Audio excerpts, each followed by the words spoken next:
Fine student, देखो तो आज क्लास में हम लोग 3 टॉपिक को कवर करेंगे एडिटोरियल्स में, 397, 398 एंड 399। ये जान रहे हो कि नवंबर का है, नवंबर का आई थिंक सेकेंड एडिटोरियल्स होगा ये, होप सो। फर्स्ट देखते हैं 397, increasing preference for high FSS foods detrimental to human health. अब देखो, चूंकि अभी का जो टाइम है ना, ये जो फैट है, सॉल्ट है और शुगर है, इस तरह का जो प्रोडक्ट है बहुत ज़्यादा ही विख्यात हो रहा है, बहुत ज़्यादा ही फेमस हो रहा है कंज्यूमर के बीच में। अभी कोई भी चाहता है कि चलो फास्ट फूड खा के निकल जाए, एक डेवलप्ड हो गया इस तरह का कल्चर, सब लोग फास्ट फूड खाना चाह रहे हैं।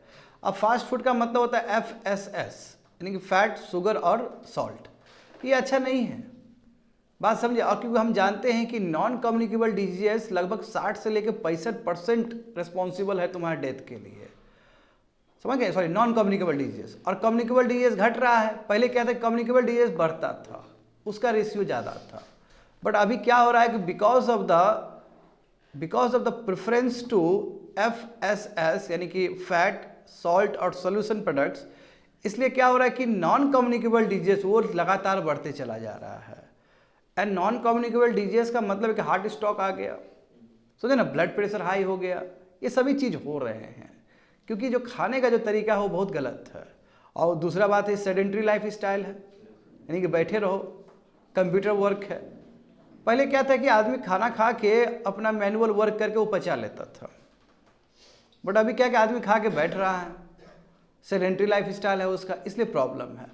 और देखो FSS यानी कि food safety authority of India जो हमारा है, जानते हो जितने भी प्रोडक्ट होता है वहाँ FSSAI का मोहर लगा रहता है ना। तो अब कुछ इससे पहले भी बहुत सारा प्रोग्राम आया था, ईट इंडिया कैंपेन, सही खाओ, ट्रांस फैट घटाओ, ट्रांस फैट कम होना चाहिए, ट्रांस फैट कम होगा तो कोलेस्ट्रॉल कम होगा, समझ रहे हो ना। रुको प्रोग्राम चलाया था, रीयूज्ड कुकिंग ऑयल वाला जो प्रोग्राम चला था कि जो भी, जैसे मान लो कि समोसा तला जा रहा है तो वो तेल जानते हो कि ज़्यादा तलोगे तो वो ख़राब हो जाता है, इसलिए उसको क्या करो, उसको यूज़ करो तुम्हारा बायोडीजल के लिए। मैं वो सक्सेसफुल नहीं रहा हमारे कंट्री में उतना ज़्यादा। अब एक नया तरीका आया है इसमें, बारकोड का। बारकोड जानते हो ना, बारकोड पहले से ही था, बारकोड और quick response code, QR code जिसको बोलते हैं। अभी जितना भी UPI करते हो वो QR कोड है, क्विक रिस्पॉन्स कोड बोलते हैं इसको। अब बहुत तेज़ी से काम होता है, इससे बहुत तेज़ी से इंफॉर्मेशन डिसमिनेट होता है। देखो बारकोड और QR कोड में क्या अंतर है। बारकोड एक लाइन का था, 1 लाइन है, दैट इज़ अ 1 डायमेंशनल, इसलिए वो 1D है। और जो QR कोड है वो 2D है। UPI में QR कोड ही यूज़ होता है ना स्टूडेंट, बात समझ रहे हो, मैं डिफरेंस बता रहा हूँ बारकोड और QR का, यानी कि क्विक रिस्पॉन्स कोड का। बारकोड क्या है, 1 डायमेंशनल है, और QR क्या है तुम्हारा 2 डायमेंशनल है। जैसे UPI में हम QR ही यूज़ कर रहे होते हैं। दूसरी बात है कि जो बारकोड में इंफॉर्मेशन जो डिसमिनेट किया आता है, इंफॉर्मेशन जो भरा है तो बहुत कम होता है, लिमिटेड होता है इंफॉर्मेशन, बट फिर QR में आप बहुत ज़्यादा भर सकते हो। तीसरा चीज़ ये है कि यदि बारकोड का इंफॉर्मेशन आपको पाना है, प्राप्त करना है, तो आपको लेज़र बीम छोड़ना पड़ेगा उसके ऊपर। जैसे जाते हो ना तुम लोग शॉपिंग मॉल सब में, तो ऐसे ऐसे करता है ना, क्लिक करता है ना लेज़र कोड, तो उस हिसाब से पैसा लिखा जाता है, दाम लिखा जाता है, वो सब बारकोड है। हर बिस्किट के पीछे, प्रोडक्ट पीछे बारकोड तुमको नज़र आएगा वहाँ पे। तो barcode carries very little information. Number 1, it can be detected with the help of laser beam, बात समझ गया, and it is a 1 dimensional. मैं यदि हम जब बात करेंगे QR कोड का, उसका बहुत ज़्यादा एडवांटेज है। एक तो 2 डायमेंशनल है, और उसमें इंफॉर्मेशन दुनिया भर का इंफॉर्मेशन डाल सकते हो, बहुत सारा इंफॉर्मेशन आप उसमें डाल सकते हो। और जहाँ तक सवाल है इसका डिटेक्शन का, तो देखो कोई भी इलेक्ट्रॉनिक गैजेट्स हो आराम से आप वो कर सकते हो, डिटेक्ट कर सकते हो। मोबाइल फ़ोन से डिटेक्ट होता है कि नहीं होता, बताओ तो।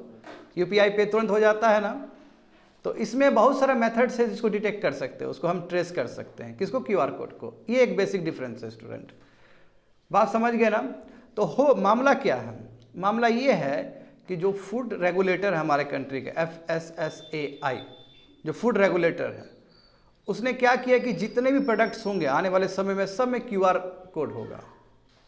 इसका बहुत फ़ायदा होगा। अब बोलो कि सर इसका क्या फ़ायदा है, जो विजुअली इम्पेयर्ड लोग सब है, कंज्यूमर्स सब, वो भी उस चीज़ को देख पाएंगे। जैसे आँख से देखने में दिक्कत होता है, जैसे मान लो कि दूर से नहीं दिख रहा है आपको, विजुअली इम्पेयर्ड कंज्यूमर का मतलब है खाली अंधा ही नहीं, जो समान नहीं देख पाता है। बहुत सारे कैटेगरी होते हैं ना जिसका आँख खराब चल रहा है, कई लोग तो होते हैं परमानेंट ब्लाइंड होते हैं। जिसका जो विजुअली इम्पेयर्ड लोग है उसको ही फायदा हो सकता है क्यूआर कोड से। क्यूआर कोड लगाने का मतलब ये नहीं हुआ कि जो अभी आपके पैकेज में कार्बोहाइड्रेट इतना होता है, प्रोटीन इतना होता है, कोलेस्ट्रॉल इतना होता है, लिखा रहता है ना सब में, वो एज इट इज़ रहेगा, but at the same time एक क्यूआर कोड भी रहेगा जिसमें और भी बहुत सारी इन्फॉर्मेशन रहेगा। वो इन्फॉर्मेशन तो रहेगा ही रहेगा कि प्रोटीन कितना है, विटामिन कितना है, जो भी है चीज़ वो सब रहेगा। वेजिटेरियन है कि नॉन वेजिटेरियन है, वो सब कुछ रहेगा उसके अंदर। यानी कि जो आपको पैकेट में मिलता है इन्फॉर्मेशन, वो इन्फॉर्मेशन उसके अंदर भी रहेगा। इस इन्फॉर्मेशन खाली नहीं किया जा रहा है। जैसे ऐसा नहीं हो रहा है कि क्यूआर कोड लगा दिया और इन्फॉर्मेशन गायब कर दिया और जो पैकेट तुमको खाने वाला जो मिलेगा वो सादा मिलेगा और क्यूआर कोड होगा, ऐसा नहीं है। अभी भी खाने जाते हो ना, बिस्किट खरीदते हो ना, तो उसमें बहुत सारा चीज़ लिखा हुआ मिलता है ना, कुछ भी नूडल्स खरीदते हो तो बहुत सारा चीज़ लिखा हुआ मिलता है ना, अभी भी लिखा हुआ मिलेगा, बट आपको यहाँ पे भी क्यूआर कोड मिलेगा वहाँ पे। आप क्यूआर कोड को यदि स्कैन कर लोगे अपने इलेक्ट्रॉनिक गैजेट से तो और भी आपको बहुत सारा इन्फॉर्मेशन मिलेगा। ये इसलिए FSSAI कर रहा है, हमारा फूड रेगुलेटर कर रहा है, ताकि जो हमारा जो प्रेफरेंस है यंग कंज्यूमर सबका वो गलत दिशा में जा रहा है, उसको अवेयर करने के लिए। बात समझ गया स्टूडेंट? तो वही देखो सेकंड, देखो 398 में क्या है, इन्वायरमेंट इम्पैक्ट असेसमेंट। बताओ, ये इन्वायरमेंट प्रोटेक्शन एक्ट 1986 से डिराइव करके ये चीज़ लाया गया। शुरू में नोटिफिकेशन लाया गया, फिर उसको 1995 से उसको लागू किया गया, 2006 में फिर से उसको थोड़ा बदला गया। तो कहने का मतलब ये ऐसा नोटिफिकेशन है स्टूडेंट, ये ऐसा रूल्स और रेगुलेशंस है जिसमें ढेर सारा अमेंडमेंट हुआ है, लगभग 11-12 टाइम्स अमेंडमेंट हुआ है इसमें। और इसका बहुत बड़ा लकूना है, इसमें बहुत बड़ा प्रॉब्लम है। बोलने के लिए तो हम तो बोल दिए इन्वायरमेंट इम्पैक्ट असेसमेंट। कोई भी आप प्रोजेक्ट बनाते हो, माइनिंग बनाओ, कुछ भी बनाओ, तो पहले आपको देखना ना पड़ेगा कि आपके एक्टिविटी की वजह से, आपके कंस्ट्रक्शन की वजह से इन्वायरमेंट को कितना डैमेज हो रहा है। उसी क्या बोलते हैं, इन्वायरमेंट इम्पैक्ट असेसमेंट, कि आपका कोई प्रोजेक्ट वजह से कितना दिक्कत हो सकता है। इसलिए इन्वायरमेंट का जो इम्पैक्ट है उसको असेस करना। बात समझे? मगर अभी जानते हो ये एकदम फॉर्मेलिटी हो गया है, category A and category B. अब फिर B can be divide into 2 parts, B1 and B2। पहले भी पढ़ा है बच्चे लोग, तुम लोग को स्टैटिक में हम, इफ यू रिमेंबर करेक्टली। तो क्या क्या इसमें दिक्कत है, पब्लिक कंसल्टेशन क्या है, पब्लिक कंसल्टेशन का बात क्यों नहीं माना जा रहा है ठीक से, तो हमें समझना होगा इस क्लास में। और ये सबसे इम्पॉर्टेंट एडिटोरियल है इस क्लास का, मतलब तीनों में। तो इसे इन्वायरमेंट का बहुत सारा टॉपिक कवर हो जाएगा। एंड लास्ट वन जो कि 398 से मिलता जुलता है, देख रहे हो हिमालय रीजन में क्या क्या हो रहा है। इतना बड़ा त्रासदी हो रहा है, कभी उत्तराखंड में हो जा रहा है ना। जोशीमठ देखते हो, इसी ईयर में जो स्टार्टिंग जनवरी में जोशीमठ का क्या स्थिति हुआ था, वहाँ हाइडल प्रोजेक्ट्स के लिए जो टनलिंग जो बन रहा था उसी की वजह से बहुत कमज़ोर हो गया। तो जब इंफ्रास्ट्रक्चर आप कैरिंग कैपेसिटी से ज़्यादा बना लोगे, जब वहाँ पे लोग का लिमिट होना चाहिए 10 और आप 20 कर दोगे because of the tourism activity, तो दिक्कत होगा। ठीक है, तो सुप्रीम कोर्ट का आदेश आया है, सरकार का भी अपना एफिडेविट आया है कि हम हिमालयन रीजन को बचाना चाहते हैं, उसके लिए हम कमेटी बना रहे हैं और एक कॉलेज के इंस्टीट्यूट को ना उसको लीड करने के लिए बोला है। तो क्या क्या प्रॉब्लम है, कमेटी तो बहुत दिन से ही बन रहे हैं स्टूडेंट, ऐसा नहीं कि कमेटी नहीं बन रहा है, ऐसा नहीं कि एक्सपर्ट अप्राइजल कमेटी नहीं बनता है, बनने के बावजूद भी दिक्कत है। क्यों दिक्कत है, क्या प्रॉब्लम है, वो सभी चीज़ हम लोग समझेंगे यहाँ पे। तो ये देखो, carrying capacity of Indian Himalayan region है ना, लैकेडेसिकल, यानी कि बहुत ही जो एटीट्यूड है वो बहुत लैकिंग वाला एटीट्यूड है, उतना मतलब बोलते हैं ना इजी गोइंग नेचर वाला एटीट्यूड है। ये जो एटीट्यूड है सरकार का सबको पता है। यही रीजन है कि हिमालयन रीजन में जितना काम होना चाहिए उतना काम नहीं हो पाता है, क्यों बचाना पड़ेगा। वाटर टावर है वो, बात समझ, हिमालयन रीजन वाटर टावर है पूरा भारत के लिए। वो तुम्हारा क्लाइमेट डिवाइड के रूप में काम करता है। यदि हिमालयस नहीं रहेगा तो जानते हो क्या हो सकता है, साइबेरियन रीजन से पूरा मानसून भी नहीं होगा ठीक से। तो फिर तो हिमालय को बचाना पड़ेगा हमें। हिमालय है तभी प्लेन है, बात समझो, वहीं से पानी आता है, वहीं से प्लेन बनता है नीचे आके। तो आप यदि ड्यू अटेंशन नहीं दोगे हिमालयन रीजन को तो बहुत बड़ा त्रासदी हो सकता है। समझ गए स्टूडेंट? तो with this words let's start. 397 GS paper 2 social justice and governance, issues relating to development and management of social sector और services relating to health, education and human resources। ये हिंदू पेपर में आया था 29 अक्टूबर को, बट हम लोग नवंबर में कर रहे हैं इसको। तो देखो यहाँ पे क्या है मामला, जैसे कि इसके बारे में मैंने बहुत कुछ बता दिया तुम लोग को, करेक्ट। अब देखो लेवलिंग, अब मैं और भी बहुत सारा बताना चाहता हूँ। जैसे अभी तंबाकू प्रोडक्ट लोगे ना, जैसे सिगरेट हो गया, सिगरेट में तुमको लगभग 75 to 80% जो स्पेस, जो उसको बोलते हैं प्लेन पैकेजिंग, उसमें आपको मिलेगा कि तंबाकू खाना स्वास्थ्य के लिए ठीक नहीं, हानिकारक है, और उसमें तुमको इमेज मिलेगा। जितने भी सिन प्रोडक्ट है सब में भारत सरकार का कोशिश यही है कि उसको दिखाओ, ताकि लोग जब खा रहे हो, लोग जब उसको यूज़ कर रहे हो, तो लोग अवेयर होना चाहिए कि चलो ये सच में ही हार्मफुल प्रोडक्ट है। तो ये चीज़ पहले भी किया गया है, लेवलिंग जिसको बोलते हैं, लेवलिंग करना, प्लेन पैकेजिंग वगैरह सब करना। ऑस्ट्रेलिया पहला कंट्री है वर्ल्ड में जिसने इस तरह का काम किया है, if you remember correctly my old editorials. बात समझे, भारत ने भी बहुत अच्छा काम किया। पहले इतना बड़ा प्लेन पैकेजिंग नहीं होता था, इतना बड़ा वार्निंग नहीं होता था, बहुत कम स्पेस लेता था, बट अब बड़ा स्पेस लेता है कोई भी हार्मफुल प्रोडक्ट के लिए। तो यहाँ पे देखो, जो हमारा फूड रेगुलेटर है, food safety and standard authority of India, FSSAI, और ये किसके अंदर आता है जानते हो ना? मिनिस्ट्री ऑफ फैमिली वेलफेयर, उसके अंदर आता है। समझ गए ना? आपको मिनिस्ट्री भी याद होना चाहिए। इसने क्या कहा कि ठीक है, हम QR कोड हम चलाएंगे, QR कोड को इंक्लूड करेंगे फूड प्रोडक्ट्स के ऊपर, और आने वाले समय में ये कंपलसरी हो जाएगा स्टूडेंट, ताकि जो विजुअली इम्पेयर्ड इंडिविजुअल्स वो भी चीज़ों को जान सके, जो नहीं देख पाते हैं ठीक से वो भी उसको ही पता चल सके। बात समझे? और वो सेफ वाला, सुरक्षित वाला प्रोडक्ट्स को वो एसेस कर सके, क्योंकि उसको इन्फॉर्मेशन होना चाहिए कि प्रोडक्ट के अंदर है क्या। और QR कोड तो देखो बहुत कम स्पेस लेता है, बट उसको जब आप डिटेक्ट करोगे, उसको जब अपने कंप्यूटर डिवाइस में, इलेक्ट्रॉनिक गैजेट्स में आप देखोगे, तो टोटल इन्फॉर्मेशन आपको आ जाएगा। वो पैकेट में जो इन्फॉर्मेशन वो भी आ जाएगा, उसके अतिरिक्त भी इन्फॉर्मेशन आ जाएगा। समझ गए ना स्टूडेंट? हाँ, तो देखो FSSAI देखो 2020 में ये पास किया था, वही जो मैं बोल रहा था, लेवलिंग एंड डिस्प्ले, कि आपको दिखेगा वो ठीक से क्या क्या इन्फॉर्मेशन है, वो सभी चीज़ दिखेंगे। अब देखो इन्फॉर्मेशन में क्या क्या चीज़ रहता है, यानी कि QR कोड में क्या क्या रहता है, या फिर ऐसे भी नॉर्मली हम प्रोडक्ट देखते हैं तो क्या क्या चीज़ रहता है।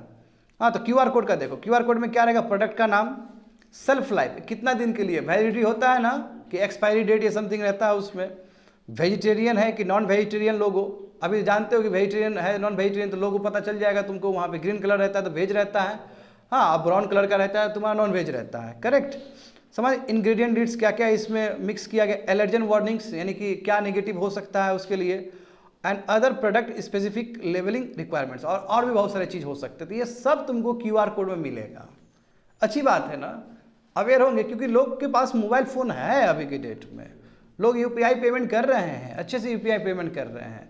जब UPI पेमेंट कर रहे हैं, 2 डायमेंशनल वाला सिस्टम है, तो क्यों नहीं इस पे काम करेंगे लोग? सब लोग देखेंगे, आदत होगा लोगों का भी। तो दिस इंफॉर्मेशन इज एम्ड, आखिर क्या, क्यों हम ला रहे हैं QR कोड वाला कॉन्सेप्ट प्रोडक्ट में, क्यों ला रहे हैं? इसका लाने का रीज़न यही है कि आप जो चॉइस कर रहे हो प्रोडक्ट का, उसमें आप इन्फॉर्म्ड रहो। You should be aware of the product which you are using, जो आप यूज़ कर रहे हो, आप एसेस कर रहे हो। बात समझे? एट द सेम टाइम हमें right of person with disability act 2016 को भी याद कर लेना चाहिए, क्योंकि उसमें कहा गया था कि हर एक इंडिविजुअल्स को इन्फॉर्मेशन मिलना चाहिए। देखो, तो जब हर एक आदमी को इन्फॉर्मेशन, यानी कि डिसेबल जो लोग हैं, जो दिव्यांग लोग हैं, उसको भी इन्फॉर्मेशन मिलना चाहिए, उसको भी इन्फॉर्मेशन से वंचित नहीं किया जाए। तो देखो ये जो कदम है फूड रेगुलेटर का बहुत ही अच्छा है कि इनफैक्ट जो विजुअली इम्पेयर्ड कंज्यूमर्स होंगे वो भी इस इंफॉर्मेशन को एसेस कर पाएंगे। तो हम कह सकते हैं कि जो हमारा एक्ट है 2016 का, उसके कंसोनेंस में QR कोड वाला बनाने का बात किया गया है अब से। होप सो समझ में आ गया होगा तुम लोग को, वही बताया गया है। तो QR कोड क्या है? QR कोड जानते हो कि 2 डायमेंशनल मैट्रिक बार कोड है।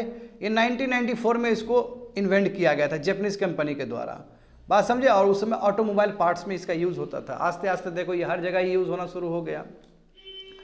QR कोड देखो लिखा गया ना, QR कोड रिप्लेस नहीं करेगा जो प्रोडक्ट लेवल इन्फॉर्मेशन है, जो आपको सामान में जो लिखा हुआ मिलता है उसको रिप्लेस करने वाला नहीं है, वो भी रहेगा सामान। प्रोटीन, विटामिन, कार्बोहाइड्रेट जो आपको एक प्रोडक्ट में मिलता है लिखा हुआ, उसको रिप्लेस नहीं करने वाला, ये अतिरिक्त इन्फॉर्मेशन दे रहा है, वो एज इट इज़ रहेगा। इसका मतलब ये नहीं कि आप आने वाले समय में प्रोडक्ट का जो पैकेज होगा वो एकदम खाली होगा, ऐसा नहीं है। बात समझ में आ रहा है तुम लोग को ना? तो वही बोला गया देखो कि जो FSSAI ने कहा है कि जो QR कोड होगा वो एकदम इंपॉर्टेंट कम्प्रिहेंसिव डिटेल्स बताएगा। बात समझे? बहुत सारे इंग्रेडिएंट्स क्या है, न्यूट्रिशनल इन्फॉर्मेशन जो भी बताया वो सब चीज़ को रखेगा। एक्सपायरी डेट, तुम्हारा कब मैन्युफैक्चरिंग हुआ है, एलर्जन वार्निंग, सब कुछ इसमें होगा। इसमें होप सो समझ में आ गया होगा। दैट डजंट मीन कि वो रिप्लेस करेगा, अभी वाला व्यवस्था को बिल्कुल रिप्लेस नहीं करेगा। अभी वाला व्यवस्था में खाली वैल्यू एडिशन किया जा रहा है। नहीं तो लोग तो समझेंगे ना कि यार QR कोड कौन देखेगा, कितना अच्छा तो था लेबलिंग सब पहले से ही। तो आप इसको रिप्लेस कर दीजिएगा तो फिर दिक्कत हो जाएगा। अभी का प्रोडक्ट एज इट इज़, बस QR कोड उसमें इंटीग्रेट किया जाएगा। आगे देखो, आखिर क्यों भारत सरकार आखिर क्यों इस तरह का करना चाह रही है, क्यों फूड लेबलिंग रेगुलेटर्स इतना ज़्यादा वो टाइट करना चाह रहा है चीज़ों को। तो इसका मैंने रीज़न बता दिया है कि अभी जो लोगों का कंज्यूमर का जो चॉइसेस है ना, अब देखो अब बहुत सस्ता दाम में मिल जाता है बहुत सारा चीज़, जंक फूड सब चीपर मिल जाता है ना, और वो सब ब्रांडिंग भी बहुत तेज़ी से हो रहा है। देखो यूट्यूब देखते हो बच्चे लोग तो बोलता है ना मैकडोनल्ड्स इतना में खाइए, और प्रचार प्रसार देखते हो कितना प्रचार प्रसार हो रहा है। तो लोग का प्रेफरेंस बढ़ रहा है, और ये सभी फूड में फैट है, देखो फैट है, सॉल्ट है, शुगर है, इसलिए हम उसको FSS फूड कह रहे हैं। और ये तेज़ी से बढ़ते चला जा रहा है कंज्यूमर के बीच में, और ये बढ़ते चला जाएगा तो नॉन कम्युनिकेबल डिजीज वाला प्रॉब्लम बढ़ते चला जाएगा। अब वो बढ़ते चला जाएगा तो इंडिया के लिए एज अ हेल्थ कंसर्न हो सकता है। तो सरकार का ये कदम बहुत सही है। देखो वही बोला गया है कि नॉन कम्युनिकेबल डिजीजेस बहुत ही इम्पॉर्टेंट है उसको कंट्रोल करना अभी के टाइम में, क्योंकि वो लगातार उसका जो ग्राफ है वो लगातार बढ़ते चला जा रहा है। तो इसलिए नॉन कम्युनिकेबल डिजीज को कंट्रोल करने के लिए FSSAI इस तरह का प्रयास कर रही है। पैकेजिंग लॉस पे भी काम की, कुछ साल पहले भी काम की। रुको प्रोग्राम भी लाई थी कि जो समोसा तल रहे हो जो तेल है वो बार बार यूज़ नहीं करना है, क्योंकि उसमें ट्रांस फैट बहुत ज़्यादा होता है। ट्रांस फैट बहुत ज़्यादा होगा तो फिर कोलेस्ट्रॉल प्रॉब्लम हो जाएगा, समझ गए ना। तो वो पहले भी काम किया है, बट रुको प्रोग्राम उतना सक्सेसफुल नहीं हुआ है। तो वही सब चीज़ बताया गया है कि यस कोशिश है लोगों को अवेयर करवाना ताकि नॉन कम्युनिकेबल डिजीज तेज़ी से ना बढ़े। होप सो समझ में आ गया होगा बच्चे लोग तुम लोग को, छोटा एडिटोरियल्स। आगे देखते हैं 398 GS paper 3 ecology and environment, conservation, environment pollution and degradation, environment impact assessment. ये हिंदू पेपर आया था 17 अक्टूबर को भी, बट हम लोग नवंबर में भी इसको कंपाइल करके देख रहे हैं। तो देखो यहाँ पे क्या है, देखो याद करो तुम लोग स्टॉकहोम कन्वेंशन हुआ था 1972 में, और एक तरह से स्टॉकहोम कन्वेंशन जो हुआ था एक तरह से ना वो बहुत सारे लॉज को उसने बनाया है, कह सकते हो। भारत भी सिग्नेटरी रहा था 1972 का स्टॉकहोम कन्वेंशन का। तो उसका फलस्वरूप क्या हुआ कि भारत में एयर एक्ट बना, वाटर एक्ट बना, ठीक है, इन्वायरमेंट प्रोटेक्शन एक्ट बना। याद करो सभी चीज़ को, यहाँ पे लिखा नहीं गया है, सब मैं पीछे से रिवाइज करके आ रहा हूँ यहाँ पे, बात समझे, ताकि और अच्छे से समझ पाओ। और उसी का नतीजा है कि इन्वायरमेंट प्रोटेक्शन एक्ट भी बना 1986 का, और वहाँ से डिराइव करके ये वाला कॉन्सेप्ट है इन्वायरमेंट इम्पैक्ट असेसमेंट। बात समझे। तो देखो यहाँ पे जनवरी 27 तारीख 1994 को इन्वायरमेंट मिनिस्ट्री ने under the environment protection act 1986 को डिराइव करते हुए सबसे first environment impact assessment notification जारी किया था कि कोई भी new project, specific new project है ना, कोई खास न्यू प्रोजेक्ट हो या फिर मॉडर्नाइजेशन हो या एक्सपांसन हो, तो उसके लिए आपको EIA पे काम करना होगा। यानी कि आप ऐसे कोई माइनिंग एक्टिविटीज़ नहीं कर सकते हो, आप ऐसे कोई भी न्यू प्रोजेक्ट नहीं बना सकते जब तक इन्वायरमेंट आप असेसमेंट ना कर लो। अब हो सकता है कि माइनिंग एक्टिविटी की वजह से इन्वायरमेंट पे बहुत ज़्यादा ही खतरा हो, तो काहे करेंगे माइनिंग एक्टिविटी। हो सकता है कोई इंडस्ट्री बनाने की वजह से बहुत ज़्यादा ही इन्वायरमेंट पे दिक्कत हो, तो काहे बनाएंगे इस तरह का इंडस्ट्री। बात समझे। यह पहली बार प्रयास किया गया 1994 में। अब उसके बाद देखो 1994 से लेके बच्चे लोग, हाँ, अब 4 से लेके अभी तक का सफ़र देखोगे, यानी कि 1994 जो नोटिफिकेशन आया, अभी एक्ट नहीं बना, नोटिफिकेशन मतलब यू हैव टू फॉलो। तो अभी तक 12 बार, देखो 11 साल में 1994 से लेके 2006 तक 11 ईयर्स हुआ ना स्टूडेंट, ये 11 ईयर्स में 12 बार अमेंडमेंट हो चुका है। इसका मतलब देख रहे हो ना, कन्वीनियंस के लिए कहो या क्या चीज़ के लिए कहो, इतना ज़्यादा चेंज हुआ है, इतना ज़्यादा इस नोटिफिकेशन में change, only with in the 11 years of time. बात समझे ना। अब फाइनली EIA 2000 नोटिफिकेशन आया, और उसके बाद वो 2006 वाला जो नोटिफिकेशन वही अभी चल रहा है विथ लिटिल मॉडिफिकेशन। बीच बीच में मॉडिफिकेशन हुआ था, 2 साल पहले भी मॉडिफिकेशन हुआ था। मत तुम खुद देखो कि स्टार्टिंग 1994 से लेकर 2006 तक कितना बार अमेंडमेंट हो चुका है, 12 बार हो चुका है। यदि कोई भी नोटिफिकेशन, कोई भी रूल्स और रेगुलेशन में इस लेवल पे यदि अमेंडमेंट हो रहा है तो समझो बात को, बात समझो, यानी कि बार बार उस चीज़ का उल्लंघन भी किया जा सकता है। उल्लंघन भी हो रहा हो, तभी ना आप इतना बार अमेंडमेंट कर रहे हो अपने सहूलियत के लिए। ला तो दी है मगर फिट नहीं बैठ रहा है। अब फिट इतना नहीं बैठा कि आपको 12 टाइम्स अमेंडमेंट करना पड़ा उस चीज़ को लेके, कि हो सकता है कोई एक्टिविटी आप करना, सरकार करना चाह रही हो और बाधा क्रिएट हो रहा हो बिकॉज ऑफ द EIA, तो फिर जाकर संशोधन कर दिया। बात समझे। और देखो यहाँ पे सब समझो बच्चे लोग, 2006 का जो नोटिफिकेशन हुआ वो बहुत खास है। 1994 में आया, उसके बाद लगभग 12 बार अमेंडमेंट, हाँ 12 टाइम अमेंडमेंट हो चुका है 11 ईयर्स में।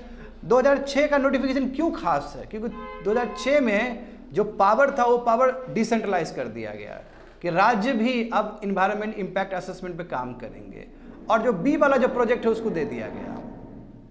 ये कैटेगरी 2 कैटेगरी का होता है, कैटेगरी ए और category B. Category A centre के अंदर रहेगा प्रोजेक्ट्स, और कैटेगरी बी वाला जो चीज़ है वो स्टेट को दे दिया गया। और फिर बी में भी 2 है, फिर B1 और B2 है।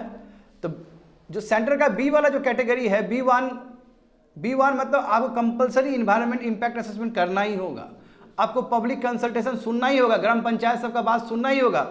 मगर जो B2 कैटेगरी है, B2 कैटेगरी में कहीं पे भी बात नहीं है EIA और पब्लिक कंसल्टेशन का, पब्लिक हेयरिंग का कहीं बात नहीं है। और स्टेट जानते हो कि जानबूझकर जबरदस्ती बहुत सारे प्रोजेक्ट्स को B2 में डाल देता है ताकि इस तरह का इन्वायरमेंट इम्पैक्ट असेसमेंट ना करना पड़े, पब्लिक हेयरिंग ना करना पड़े। और तुम लोग याद करो, पब्लिक हेयरिंग में भी क्या था कि आप जब पब्लिक हेयरिंग करने वाले तो आपको 2 लैंग्वेज में आपको न्यूज़पेपर में डालना होगा, इफ़ यू रिमेंबर करेक्टली। याद है पहले वाला कोई चीज़? इन्वायरमेंट इम्पैक्ट असेसमेंट पे यदि आप काम करना चाहते हो, यदि पब्लिक हेयरिंग करना चाहते हो, उससे पहले 30 दिन पहले आपको नोटिफिकेशन देना होगा 2 डायलेक्ट्स में, 2 लैंग्वेजेस में। बात समझे? 2 लैंग्वेजेस में। अब यहाँ पे देखो स्टूडेंट, तो देखो जैसे कि मैंने कहा है कि 2006 का जो नोटिफिकेशन है वो बहुत ही इंपॉर्टेंट है, क्योंकि इन्वायरमेंटल जो क्लियरेंस है उसको डिसेंट्रलाइज कर दिया गया, यानी कि स्टेट को भी उतना ही अधिकार दिया गया, समझे? उसको पावर दिया गया कि वो इशू कर सकता है। 2006 notification has also been amended, इसको भी बहुत बार अमेंड किया गया है, बहुत टाइम है, मैंने कहा ना उसके बाद भी अमेंडमेंट हुआ है। आगे देखो, तो institutional framework for environment impact assessment in India, India में होता कैसे, इन्वायरमेंट इम्पैक्ट असेसमेंट काम कैसे होता है? तो देखो जानते हो कि EIA का मतलब होता है लीगल फ्रेमवर्क, समझे ना, क्या क्या एक्टिविटीज़ हमको करना है, क्या क्या नहीं करना है। यदि कोई भी एक्टिविटीज़ की वजह से आपका नेचुरल रिसोर्सेज पल्यूट हो रहा है तो आप उस चीज़ से बचना चाहोगे, यानी कि आप कोई भी एक्टिविटी से आपका इन्वायरमेंटल डिजास्टर हो रहा है तो आप उसको स्टॉप कर दोगे। बात समझ गए? जैसे एग्जांपल देखो, माइनिंग हो सकता है, एक्सट्रैक्शन ऑफ नेचुरल रिसोर्सेज हो सकता है, पावर जनरेशन, वही हाइडल प्रोजेक्ट्स हो सकता है, फिजिकल इंफ्रास्ट्रक्चर हो सकता है, बड़ा बड़ा जो फिजिकल इंफ्रास्ट्रक्चर होता है वो सभी चीज़ पे लागू होते हैं ये। बात समझ गए ना? हाँ। The threshold limit beyond which is I is warranted is the same across the country, और पूरा भारत में सेम ही है। मगर ये क्या सेम सही है? सेम सही नहीं है। सेम सही इसलिए नहीं है क्योंकि जो टोपोग्राफी का जो स्टेबिलिटी होगा हिमालयस में वो डिफरेंट होगा एज कम्पेयर टू प्लेन। देखो प्लेन में कैरिंग कैपेसिटी बहुत ज़्यादा होता है क्योंकि स्टेबल ब्लॉक है, उससे भी ज़्यादा स्टेबल ब्लॉक फिर प्लेट्यू है। तो आप इसमें बोल रहे हो कि EI का जो लिमिट है पूरा थ्रू आउट इंडिया फिक्स्ड है कि आप इतना इतना बना सकते हो प्रोजेक्ट, इतना इतना कैपेसिटी का। तो ये भी तो एक तरह से लूफॉल्स है इसका, क्योंकि भारत इतना विशाल भारत है, इसमें कितने टाइप के टोपोग्राफी है, बट आप बोल रहे हो कि जो थ्रेशोल्ड लिमिट है EI का वो सब अक्रॉस सेम है। तो ये भी एक बहुत बड़ा लूफॉल्स स्टूडेंट, यदि ठीक से समझोगे तो। हिमालयन का अलग होना चाहिए थ्रेशोल्ड, प्लेन का अलग थ्रेशोल्ड होना चाहिए, है कि नहीं बताओ? तो प्लेटू का अलग होना चाहिए, कोस्टल एरियाज का अलग होना चाहिए। अब बताओ कोस्टल एरिया के लिए कितना बढ़िया तुम्हारा वो स्पेशल इकोनॉमिक जोन वाला है, वो कितना बढ़िया है उसमें। अब यहाँ पे देखो प्रोजेक्ट को, जैसे कि मैंने कहा है, प्रोजेक्ट को आप 2 कैटेगरी में डिवाइड कर सकते हो EIA के अंदर, category A and category B। जो कैटेगरी A है वो अप्रूवल और स्क्रूटिनी जो करेगा, असेस करेगा, वो कौन करेगा? सेंट्रल गवर्नमेंट करेगा। मगर जहाँ तक सवाल है कैटेगरी B का, तो वो कौन करेगा? स्टेट गवर्नमेंट करेगा। जैसे कि हमने कहा है कि कैटेगरी B को भी आप 2 भाग में डिवाइड कर सकते हो, B1 एंड B2। वहाँ पे देखो, वहाँ पे B1 के लिए आपको स्क्रूटिनी चाहिए, अप्रूवल चाहिए, बट B2 के लिए ऐसा कुछ नहीं है। B2 आप ऐसे ही कर सकते हो। तो देखो स्टेट तो स्टेट जानबूझ के भी बहुत सारा प्रोजेक्ट को B2 के अंदर रख देती है। अब जहाँ तक सवाल है कैटेगरी A और कैटेगरी B1, तो ये थोड़ा सा डिफिकल्ट है क्योंकि इसमें आपको सबसे पहले तो EIA करना पड़ेगा, इन्वायरमेंट इम्पैक्ट असेसमेंट। और जैसे मान लो कि मैं प्रोजेक्ट प्रोपोनेंट हूँ, मैं प्रोजेक्ट बनाना चाहता हूँ, देखो प्रॉब्लम भी तो यहाँ ढेर सारा है, इतना प्रॉब्लम है इसमें। देखो नाम के लिए चल रहा है इन्वायरमेंट इम्पैक्ट असेसमेंट। ऐसे मैं प्रोजेक्ट प्रोपोनेंट हूँ, मुझे मान लो कि हाइडल प्रोजेक्ट्स बनाना है, तो असेसमेंट के लिए कोई चाहिए न्यूट्रल पार्टी, वो ठीक से असेस करे। मैं यहाँ पे ऐसा नहीं कि हम ही पे करेंगे उस पार्टी को भी, जो हम जो प्रोजेक्ट बनाने वाले हैं उस पर क्या इम्पैक्ट पड़ेगा इन्वायरमेंट के लिए, वो उसके लिए हम ही पैसा देंगे। तो तुमको लगता है कि हम पैसा भी दिया और हमारे विरोध में वो इन्वायरमेंट इम्पैक्ट असेसमेंट भी बनाएगा? You think so? पॉसिबल है? ये तो लॉयल्टी का सवाल है। यदि हम पैसा दे रहे तो हमारे हक में ही तुम रिपोर्ट बनाओगे। यहाँ पे गड़बड़ हो रहा है, बहुत बड़ा गड़बड़ हो रहा है यहाँ पे। तो क्या होना चाहिए? इन्वायरमेंट इम्पैक्ट असेसमेंट करने वाले जो लोग होना चाहिए बहुत ही न्यूट्रल होना चाहिए, प्रोजेक्ट प्रोपोनेंट से जुड़ा नहीं होना चाहिए। यदि मान लो कि मुझे माइनिंग करना है और मुझे ही एक्सपर्ट कमेटी एक बनाना मुझे ही इस तरह का एक अप्राइजल कमेटी बनाना पड़ रहा है और उसको हम पैसा दे रहे हैं और वो हमको इन्वायरमेंट इम्पैक्ट असेसमेंट ला के दे रहा है, अरे भाई वो हमको फेवर में नहीं दिया तो हम काहे रखेंगे उसको फिर? और दूसरी बात है कि वो पूरा लॉयल्टी के बहाना वो पूरा इसके साथ नेक्सस रहेगा, तो रियल में हो कहाँ रहा है जिस चीज़ के लिए आप बनाए थे इसको। और दूसरी बात है कि पब्लिक कंसल्टेशन, पब्लिक हियरिंग सबसे लास्ट स्टेज होता है, तब तक सब कुछ हो चुका है, फाइनलाइज हो चुका है। पब्लिक हियरिंग जानते हैं ना, कई बार नाम के लिए पब्लिक हियरिंग हो रहा है यार, सच पूछो तो। बात समझे, ये सबसे बड़ा प्रॉब्लम है। देखो यहाँ पे कैटेगरी ए और कैटेगरी B1, उसके लिए आपको इन्वायरमेंट इम्पैक्ट असेसमेंट करना पड़ेगा और पब्लिक कंसल्टेशन करना पड़ेगा, जबकि B2 में ऐसा कोई प्रोविजन नहीं है। बात समझ गए ना? और चूंकि मैं बता चुका हूँ कि भारत जो है स्टॉकहोम डिक्लेरेशन का एक सिग्नेटरी है, उसी का रिजल्ट है कि एयर एक्ट आया हमारे कंट्री में, वाटर एक्ट आया और तुम्हारा इन्वायरमेंट प्रोटेक्शन एक्ट 1986 आया। और इन्वायरमेंट प्रोटेक्शन एक्ट 1986 को ही डिराइव करके ये इन्वायरमेंट इम्पैक्ट असेसमेंट वाला स्टार्ट हुआ है सीरीज। समझ गए ना? तो आगे देखो, तो पिटफॉल्स क्या है, जैसे मैंने कहा है पिटफॉल्स क्या है, प्रॉब्लम क्या है, मैं बता चुका हूँ प्रॉब्लम। देखो दूसरी बात है कि जो नेशनल लेवल पे जो रेगुलेटर होना चाहिए वो है ही नहीं। बताओ, नेशनल लेवल पे जो रेगुलेटर होना चाहिए वो है ही नहीं, ऐसे चल रहा है।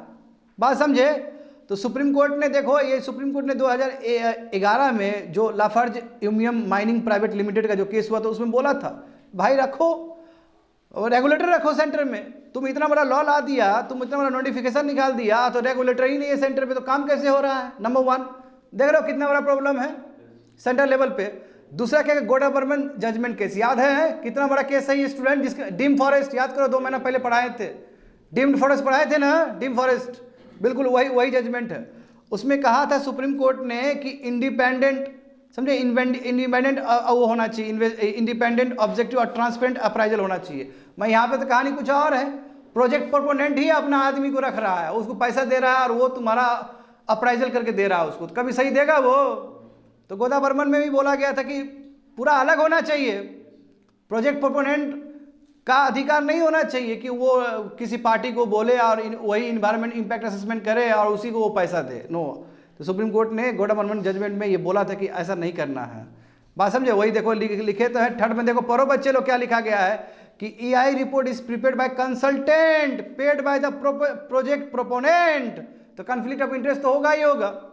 बात समझ गए ना? तो उसका हक में ही सुनाएगा फैसला वो, तो फिर जिस चीज़ के लिए आप बनाए थे वो चीज़ तो आपका बेकार ही हो गया। नाम के लिए आपका EI चल रहा है, नाम के लिए आप बोल रहे हो कि स्टॉकहोम कन्वेंशन किए हो, कर रहे हो, ये तो चला भाई हुआ ना, एक तरह से दिखाने वाला ही चीज़ हुआ ना। यहाँ पे तो न्यूट्रल होना चाहिए अप्राइजल कमेटी देखने के लिए। तो बहुत सारे प्रोजेक्ट्स है, जैसे हाईवे को स्ट्रेंथन करना है, हाईवे को बढ़ाना है, जैसे हाईवे देखते हो ना बढ़ाया जाता है, हाँ, या फिर स्पेशल इकोनॉमिक जोन का जो प्रोजेक्ट्स है, या फिर एक्सपोर्ट प्रोसेसिंग जोन्स हो गया, या कोई भी इरिगेशन प्रोजेक्ट को मॉडर्नाइज करना है, तो उसके लिए पब्लिक हियरिंग नहीं होगा। देखो बहुत सारा प्रोजेक्ट आपने अपने हिसाब से वो कर दिया, खाली कर दिया। हाईवे को बढ़ाना है तो उसके लिए इन्वायरमेंट इम्पैक्ट असेसमेंट कोई ज़रूरत ही नहीं है ना। यदि आपको बहुत सारा स्पेशल इकोनॉमिक जोन का आपको और बढ़ाना है तो उसके लिए आपको ज़रूरत नहीं है, तो बहुत सारा प्रोजेक्ट को आप निकाल दिए वहाँ से। यहाँ पे देखो स्टूडेंट, जैसे देखो बहुत सारा प्रोजेक्ट, जैसे कि मैंने कहा है, बहुत सारा प्रोजेक्ट जानबूझ के B2 कैटेगरी में डाल दिया जाता है स्टेट के द्वारा, ताकि वहाँ पे EI ना हो और पब्लिक कंसल्टेशन ना हो। समझ गए ना? और जहाँ तक सवाल है कि जिसमें भी हो रहा है, जैसे कैटेगरी A में हो रहा है और कैटेगरी B1 में हो रहा है ना यहाँ पे हेयरिंग और EI, तो हो क्या रहा है कि पब्लिक हेयरिंग तो सबसे लास्ट में हो रहा है, तो ये केवल एक प्रोसीजर बन के रह गया। यदि पब्लिक हेयरिंग में भी नो भी होगा तो कोई फर्क नहीं पड़ता इन लोग को, it becomes a procedure only.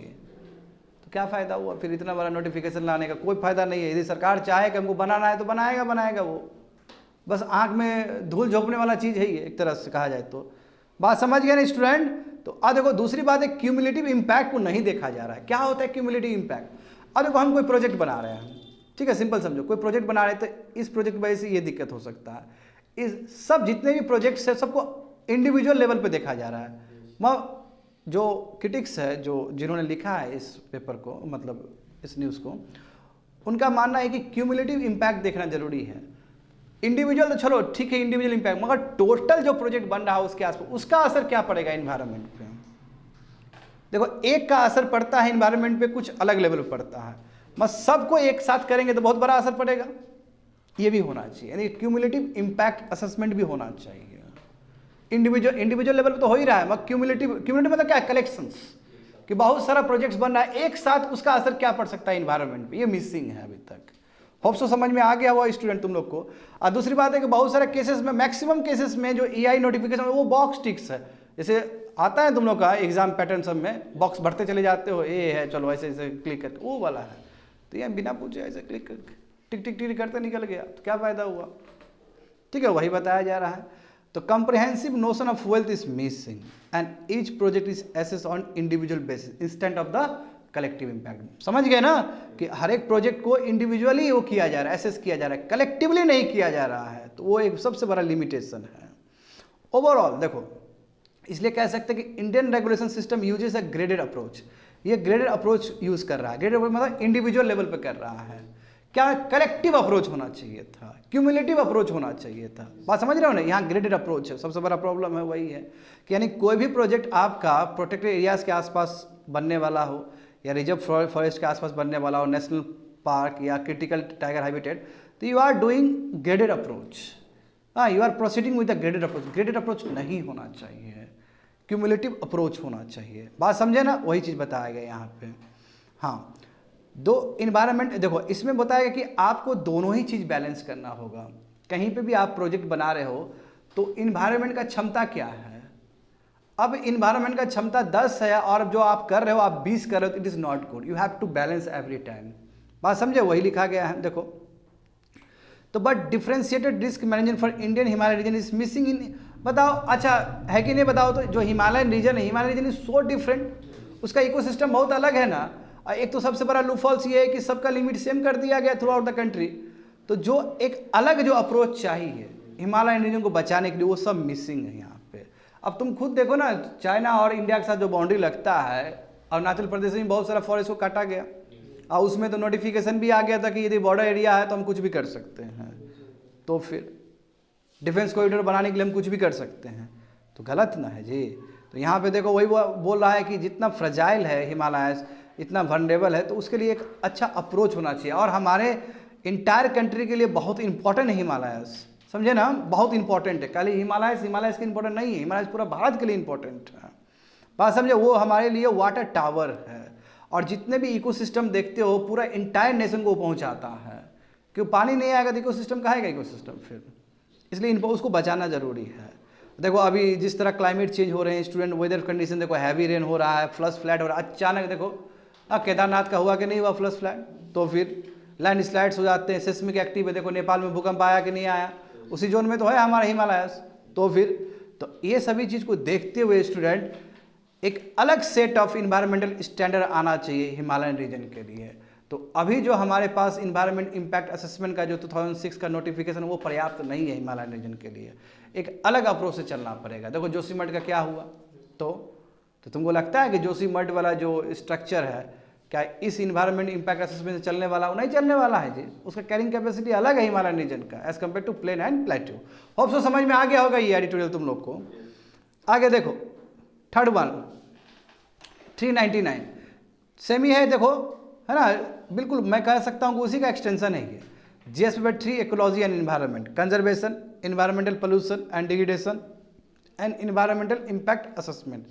ये हिंदू पेपर में आया था 23 अक्टूबर 2023 को। तो यहाँ पे देख सकते हो स्टूडेंट, भारत सरकार ने एफिडेविट भेजा है। समझ रहे हो, सुप्रीम कोर्ट जब मांगता है कोई भी चीज़ तो भारत सरकार अपना एफिडेविट मतलब हलफनामा जिसको बोलते हैं हिंदी में, हलफनामा ही बोलते हैं ना, हाँ, उसको लिख के भेजा है कि हमारा इंटेंशन ये है। अब किस चीज़ को लेके, हिमालय रीजन कैसे बचाएं हम। अब तुम खुद देखो, मैं फिर से रिपीट करना, खुद देखो कि जोशीमठ कितना बढ़िया लोग सेटल थे वहाँ पे, मगर कैरिंग कैपेसिटी बढ़ते गया, मतलब लोग वहाँ पे और आते चले गए। और दूसरी बात है कि जो वहाँ प्रोजेक्ट जो चल रहा था, हाईवे प्रोजेक्ट हो गया, वो स्पेशली टनलिंग वाला जो प्रोजेक्ट चल रहा था हार्डल प्रोजेक्ट्स का, अब उसको खोदते खोदते, टनलिंग को खोदते खोदते वहाँ का लैंड ही आपने कमज़ोर कर दिया। तो कोई भी प्रोजेक्ट, छोटा भी प्रोजेक्ट बने तो बहुत ही अच्छे से असेसमेंट से बने। तो इसलिए देखो, इसलिए भारत सरकार ने एफिडेविट फाइल किया है सुप्रीम कोर्ट में, और कहा है, देखो क्या कहा है कि JB. Pant national institute of Himalayan environment के जो डायरेक्टर होंगे वो टोटल लीड करेंगे, 13 हिमालयन स्टेट्स और यूनियन टेरिटरी को लीड करेंगे बचाने के लिए, जितने भी हैं हमारे टोटल, समझ गए, जहाँ हिमालयन जो पट्टी आता है उसमें। तो देखो इसमें और भी इंस्टीट्यूट याद कर लेना, JB. Pant national institute of Himalaya, उसके डायरेक्टर लीड करेंगे इस प्रोजेक्ट को। हाँ, कि कैरिंग कैपेसिटी क्या होना चाहिए 13 हिमालयन स्टेट्स और यूनियन टेरिटरी का, बात समझ गया। और भी बहुत सारे सेवरल इंस्टीट्यूशन का इसमें नाम लिया गया कि और भी इंस्टीट्यूशन इसके साथ काम करेंगे। जैसे एग्जांपल देखो, national institute of disaster management, वहाँ पे ध्यान देना अच्छे से, जो भोपाल का है। नेशनल इंस्टीट्यूट ऑफ हाइड्रोलॉजी जो रुड़की का है। Indian institute of remote sensing जो देहरादून में है। ये सब भी तुम्हारा वहाँ पे पार्टनर रहेंगे इसमें, बात समझ गए ना। At the same time state disaster management का अथॉरिटी भी रहेंगे वहाँ पे, उसके भी रिप्रेजेंटेटिव रहेंगे। Geological survey of India and the member secretary और नॉमिनी ऑफ सेंट्रल पोल्यूशन, देखो याद है ना, CPCB, central pollution control board, और सेंट्रल ग्राउंड वाटर बोर्ड, ये सब के भी मेंबर उसमें रहेंगे, यानी कि बहुत बड़ा बॉडी रहेगा। उसमें अलग अलग जगह से जो भी इन्वायरमेंट का जो एक्सपर्ट है, जानने वाला लोग है, स्टेट से भी रिप्रेजेंट करने वाले लोग होंगे, बड़े बड़े इंस्टीट्यूट भी उसमें शामिल रहेंगे। ये सरकार का अपना एफिडेविट में लिखा गया है। लीड करने वाला कौन रहेगा? JB. Pant national institute of Himalayan environment, समझ गए ना, ये रहेगा। हाँ, गवर्नमेंट ने रिक्वेस्ट किया है कोर्ट से, सुप्रीम कोर्ट से, कि आप हिमालयन स्टेट्स को बोलिए और यूटीज को बोलिए कि एक कमेटी बनाए, और वो कमेटी को हेड करने वाला और कोई नहीं, चीफ सेक्रेटरी होना चाहिए अलग अलग स्टेट। चीफ सेक्रेटरी मतलब जो हायर लेवल का जो IAS होगा उसको चीफ सेक्रेटरी कहते हैं, बात समझे। ताकि देखो सेंटर का बचाने से नहीं चलेगा, स्टेट को बचाना पड़ेगा। इसलिए सेंटर ने बोला सुप्रीम कोर्ट से कि आप स्टेट को भी निर्देश दीजिए और बोलिए एक कमेटी बनाने के लिए, जिसको हेड करने वाला स्वयं वहाँ के चीफ सेक्रेटरी हो, इन्वायरमेंट से रिलेटेड। तो पहले समझते कैरिंग कैपेसिटी क्या होता है कोई भी रीजन में। कैरिंग कैपेसिटी का मतलब क्या, कितना हम वहाँ पे काम करें, कितना हम लोग को वहाँ पे रखें, ताकि आपका जो लैंड है, आपका जो इकोसिस्टम है वो बर्दाश्त कर सके। अब बहुत ज़्यादा कर दोगे तो दिक्कत हो जाएगा, समझे। उसी को हम क्या बोलते हैं, कैरिंग कैपेसिटी कहते हैं। तो देखो कैरिंग कैपेसिटी किसी भी रीजन का डिसाइड होता है कि कितना मैक्सिमम पॉपुलेशन साइज को वो होल्ड कर सकता है ना, सपोर्ट कर सकता है एक पीरियड के लिए, बिना कोई दिक्कत यानी कि बिना कोई दिक्कत का। अब यदि दिक्कत आ रहा है वहाँ पे, अब देखो दिक्कत क्यों नहीं आएगा, पहले ये बताओ ना। केदारनाथ है ना, बद्रीनाथ, अब तुम 4 धाम प्रोजेक्ट बनाने के चक्कर में तुम कॉरिडोर बना दिया उसको, तो वो तो जगह वो तो बनाने वाला लायक था ही नहीं। अब आप सोच रहे हो कि केदारनाथ बद्रीनाथ को आप टूरिज्म स्पॉट बना दोगे, लोग आएंगे, मगर सबसे बड़ी बात है क्या, जब लोग आएंगे तो क्या कैरी कर पाएगा वो इकोसिस्टम? नहीं कर पाएगा, वो उतना है ही नहीं उसके पास। रिसेंट टाइम में उत्तराखंड और हिमाचल या कश्मीर सब में कितना टूरिज्म बढ़ा है। यदि टूरिज्म बहुत ज़्यादा बढ़ जाता है तो फिर कैरिंग कैपेसिटी से बाहर चला जाएगा वो। देखो वही बताया गया है कि कैरिंग कैपेसिटी का मतलब होता है स्टूडेंट कि मैक्सिमम पॉपुलेशन कितना ये होल्ड करके रख सकता है बिना कोई दिक्कत का। और यदि दिक्कत हो जाता है तो हम कह सकते हैं कि कैरिंग कैपेसिटी ब्रीच हो गया। होप सो समझ में आ गया होगा। और ज़रूरी ये है कि ह्यूमन एक्टिविटी और नेचुरल इकोसिस्टम बैलेंस करना। ठीक है, आप अपना इकोनॉमिक एक्टिविटीज़ करिए, अच्छी बात है, आप प्रोजेक्ट भी बनाइए, but at the same time देखते हुए कि इकोसिस्टम का कैरिंग कैपेसिटी क्या है। यदि आप ज़्यादा कर दोगे, जैसे जोशीमठ का हुआ, ज़्यादा हो गया, ख़त्म हो गया वो जगह, अब वो जगह ख़त्म ही हो गया, अब उसमें सेटलमेंट करना तो मतलब असंभव है। क्रैक पे क्रैक आ रहा है, देखो वहाँ पे। तो इससे पहले भारत सरकार ने क्या प्रयास किए हैं कैरिंग कैपेसिटी को एसेस करने के लिए? तो देखो, national mission for sustaining the Himalayan ecosystem 2010 में आया था। Indian Himalayan climate adaptation programme, ये भी बहुत पहले आया था। सिक्योर हिमालय प्रोजेक्ट आया था, है ना। देखो 2020 में ये कैरिंग कैपेसिटी के ऊपर गाइडलाइंस दिया गया था। 2023 में हाल फिलहाल में ही देखो, है ना, कहा गया था ना कि ये वही मिनिस्ट्री ऑफ इन्वायरमेंट और फॉरेस्ट ने जारी किया था कुछ reminder, you have to do it about states have undertake, यानी कि स्टेट ने स्टडी किया कि नहीं किया इन्वायरमेंट से रिलेटेड, उसके लेके तुम्हारा गाइडलाइंस या रिमाइंडर तुम्हारा जारी किया गया था जस्ट हाल फिलहाल में। तो देखो यहाँ पे रिमाइंडर इशू जो किया गया था उसमें स्टेट को एक्चुअली सबमिट करना है रिपोर्ट। क्या चीज़ को सबमिट करना है कि कैरिंग कैपेसिटी क्या है उसका, और उस हिसाब से स्टेट में तय होगा कि किस तरह का डेवलपमेंटल एक्टिविटीज़ होने चाहिए। समझ गए ना? ऐसा नहीं कि कैरिंग कैपेसिटी स्टेट का है ही नहीं यार, तुम किए जा रहे हो, तो गलत हो जाएगा। तो supreme court intervention through necessary amends to the framework to uphold the carrying capacity. अब सुप्रीम कोर्ट का जिस तरह इंटरवेंशन है वो इसलिए किया जा रहा है ताकि जो कैरिंग कैपेसिटी है उसके हिसाब से चल सके। बात समझ गए ना। अब यहाँ पे देखो, जो लैकेडिसिकल एटीट्यूड, यानी कि सेंटर की तरफ से तुमको एग्जीक्यूटिव की तरफ से दिखेगा कि भाई वो लोग को कोई इंटरेस्ट नहीं है, नाम के लिए कर रहा है। अब तुम खुद सोचो, देखो सेम चीज़ हो रहा है, जैसे इन्वायरमेंट इम्पैक्ट असेसमेंट हो रहा था, यहाँ पे भी सेम ही है। कोई आया है क्या? देखो तो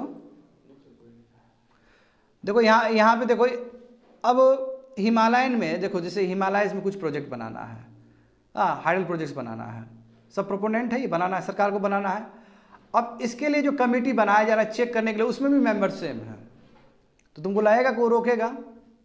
सेम जो हो रहा था यहाँ पे कैटेगरी ए और कैटेगरी B1 में हो रहा था, सेम यहाँ पे भी वही हो रहा है। क्या बोला है? The same set of people responsible. वही आदमी प्रोजेक्ट बना रहा है, वही आदमी एग्जीक्यूट कर रहा है प्रोजेक्ट को, सरकार का ही मुलाजिम प्रोजेक्ट को एग्जीक्यूट कर रहा है, और वही आदमी प्रोजेक्ट को एसेस कर रहा है। तो क्या कभी सही कर पाएगा? कभी सही नहीं कर पाएगा। सबसे बड़ा प्रॉब्लम यही है। समझ गए? तो प्रोसेस कैसा होना चाहिए स्टूडेंट? प्रोसेस पीपल सेंट्रिक होना चाहिए, यानी कि बाकी स्टेक होल्डर को भी यहाँ बुलाना चाहिए। बात समझ गए? नंबर 1।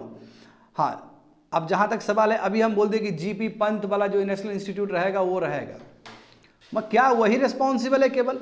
इसमें तो पूरा जितना हो सकता है इंस्टीट्यूट सबको जोड़ना चाहिए, इसको जितना हो सकता है डिसेंट्रलाइज करना चाहिए, सबको इक्वल पार्टनर बनाना चाहिए पॉलिसी मेकिंग के लिए। तो ये भी एक बहुत बड़ा लकूना है जो सरकार को करना चाहिए इस पे। और दूसरी बात है कि यहाँ पे टाउन्स और सिटीज़ में फोकस किया गया है, मगर ऑथर जो बोल रहे हैं कि इंटायर रीजन में फोकस होना चाहिए, केवल टाउन्स और सिटीज़ में नहीं, इंटायर रीजन में फोकस होना चाहिए। बात समझ गए ना? हाँ, दूसरी बात ये है, यहाँ पे देखो, there is a wider and longer term need for assessing overall sustainable capacity, यानी कि एक स्टेट का एक बड़ा प्लान बनना चाहिए कि आने वाले समय में क्या कैरिंग कैपेसिटी होगा। बात समझ गए ना? बायोलॉजिकल स्पीसीज को लेके, food, habitat, water, ecology, agriculture, सब चीज़ को लेके ब्लूप्रिंट बनना चाहिए, और तब जाके काम हो सकेगा। अब मैं क्यों ऐसा बोल रहा हूँ? अब तुम अभी 10 साल का सोच रहे हो, 5 साल का सोच रहे हो, तुमको बहुत आगे फ्यूचर का भी सोचना पड़ेगा प्रोजेक्ट्स के लिए। बस एटलीस्ट थर्ड अप कमिटी, यानी कहने का मतलब पंचायत भी वहाँ पे ठीक से होने चाहिए। अब पंचायत से परमिशन ही नहीं ले रहे हो।